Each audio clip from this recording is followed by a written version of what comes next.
So, as I said, welcome to our Focused Action Cycle second planning session. Today, we are focusing on EMS preparedness. We have some amazing guests that are here to help us have a really exciting and robust conversation, specifically around the EMS role in our emergency transfers and also their role in joining with us to drill what these transfers look like. So we're all very excited that you're here, and we're excited to continue to integrate community care and hospital care so that everyone is safe no matter where they choose to birth their baby. If you have been with us before, you know that this three delays framework is sort of how we anchor a lot of our programming. And if this is new to you, right, the three delays framework is really that in community integrated maternity care models, preventable morbidity and mortality are often related to one or more delays, right? And the first being the recognition of a problem and seeking a higher level of care, which is sort of what we focused on in our last session. That community phase of care is what we're looking at when we're talking about community to hospital transfers. And then the second one, which is reaching the appropriate level of care. That decision has been made, and now the actual process of transfer and reaching that level of care. And then the third delay being receiving care at that next facility. We're going to dive into that in our next session. Today, we're really going to focus on this second delay. And that second delay, we're going to take a closer look at what kinds of delays can arise in this moment and in this phase of care. So I'd love to take some time in this and have a couple of our experts, Melissa and Julie, share a little bit about experiences that they've had in the community and in transfers that highlight some of these strategies and tools that can acknowledge these delays, help minimize them, and really how that translates into the need for doing transfer drills. We collect stories across the country from people who say, hey, we really struggled with this when EMS arrived. This was something that we had happen. How do we deal with this? Midwife is urging, immediate transfer because their goal is to get to the hospital. They've already done all of this stuff here. They have a good airway. They've got an established ventilation and want to transfer at this point, and EMS will remove the airway. In several situations, remove the airway and then not be able to establish a good airway after that. So as you can imagine, this is distressing to everybody present and can really cause very poor outcomes, very poor relationships, and very poor collaboration. So one of the things that we've been teaching people across the country is helping them understand the paradigms that EMS operates under. And one of them is essentially what they call stay and play and load and go. So we're trying really hard nationally to get essentially mama added to this load and go paradigm so that they understand anything to do with a mom or a baby is a load and go situation. But until then, we really have to help them understand in their language. We already stayed and played. This is a load and go situation. We need to go now. So coming in off of that, the other aspect that I see from the end is the education piece of this, bringing in, so midwives understand, as you mentioned, Alexa, that there's so many different levels of what EMS is, and everywhere you go in the country, it is different. There's no set standard across the country. So when I go speak in Texas, I look up all the Texas EMS protocols and what it looks like for them. And then I pull up their obstetrical protocols and what it looks like for them. If I go speak in, Michigan, it's going to be something different. Then New York is something different. Nobody has the same protocols across the United States. So understanding that this is what, when you call EMS, this is what's coming in. It could be a volunteer, or it could be a commercialized, or it could be a fire EMS-based fire company. So it's like there's so many different avenues that we have to look at this.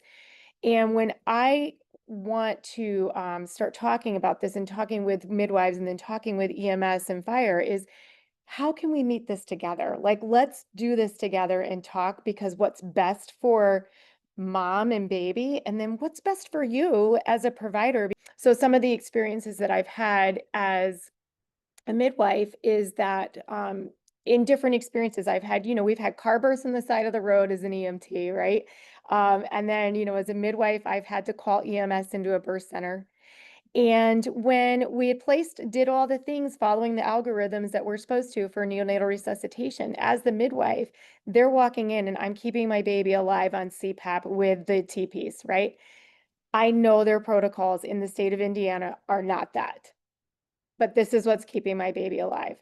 So having come in and I greet them as they're coming through the door, establishing a team right from the get-go. It's not me versus you. This is we're working together as a team to save a baby. I understand this is outside of your protocol. I'm going to teach you how to use this right away. And off they went, right? The follow-up piece of that for me, and I know because I am in a leadership level in government, is I then on the backside followed through as a midwife with their chief. You know, I said, can I debrief with your team if you need debriefing? Because I understand that the mental aspects of their job is really hard and they usually don't get to complete the circle with the story. And I want to complete that circle for them. I love that you highlighted that, Melissa, in a real life situation, because it's so critical in the real life situations. And it's one of the things that we really highlight in our program is when you're doing these full transfer drills, really taking the time afterwards to have a long debrief, because that is the time where you're really like sort of letting the guard down. You're talking about what went well and what went wrong in a space that is hopefully safe, and where you're saying like that didn't go well, but it was a simulation, right? You're not actually talking about a devastating situation. What a great segue into talking about drills. But before we do that, I would, Dr. Foster or Melissa, if you want to weigh in on this reflection with some of your expertise before we move forward to talk about the drill planning process. We'd love to take a little time to hear from you. I think what a lot of this boils down to is, EMS is different no matter where you go. So I'm sitting in an office right now that if I were to go 14 miles north of here, you have a different set of protocols. Trust is a big part of this, and setting up the drill is your first step in making that trust. So a lot of EMS agencies are forward facing and they want to have a good image with the public and they want to provide public service. So if you come up to them and you say, hey, I want to make sure that we're doing the right thing here and that we get this right, and I want you to know what I do and I want to know what you do, and I want to set something up that we can practice this so that we work well together, that this team immediately assembles the second I call if I ever need to call. And we know what to do and we work seamlessly. So definitely reaching out sooner than later. A lot of these agencies have a training schedule, or they've got vacations, or they've got this, or they've got an event planned. So that would be one of my recommendations is as soon as you get an idea, hey, I want to set this drill up, reach out, try and get some details for them. And that way they can get stuff set up. The drill itself, there was a lot of eye-opening on both sides of the drill, and the medic and the EMT that were part of the AMR agency both had a ton of questions, and I don't think I saw their phones out once. They sat back the entire time and watched and listened and engaged. And that's exactly what you need, because I can guarantee you that once that drill was over and they met back up with some of their crew, the word was out, word was spread. Hey, this was a great drill. This was fun. We got to do this. We got to do that.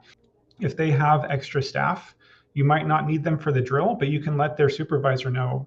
If your extra staff wants to come and post out at where our drill is so that they can watch it and they're still available, then send them. We are more than happy to have people. And that builds that engagement and gets some of that trust there. And that's where some of these discussions would come in, is during these drills of, let's say that you have a kid on CPAP and you have your medic there, and you say, well, what would you do in this situation? And that will open that dialogue.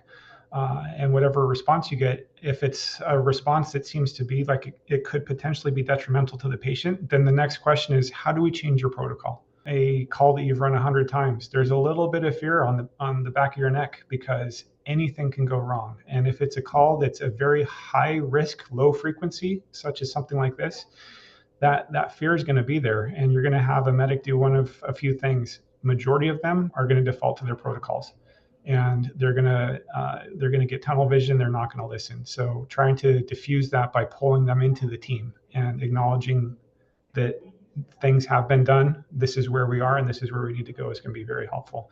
And that went very well in the in the drill that I was in.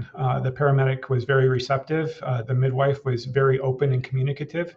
One of the things that I think would be of value is to, when you set up these drills, talk to the agencies and say, what kind of handoff format do you want? What do your crews need to know based on your protocol of what I've done and what needs to be done next? And if you can have a standard format that's then circulated through the agency so that they understand this is what I'm going to get when I show up, this is the report that I'm going to get, and this is where we need to go. Definitely very valuable and very useful. So thank you all very much for being here. And I'm happy to hang out for a little bit. Thank you to our experts too.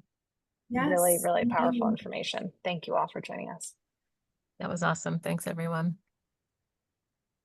Even if folks have not run a full transfer drill by July 14th, we still would love to invite all of you to join us on July 14th for our signature community debrief to talk about your experiences with our focused action cycle and drills. And we did launch 2 new drill kits focused on integrating doulas into the transfer process, but those are retained placenta and breech presentation. You can find them on our website, stepuptogether.com.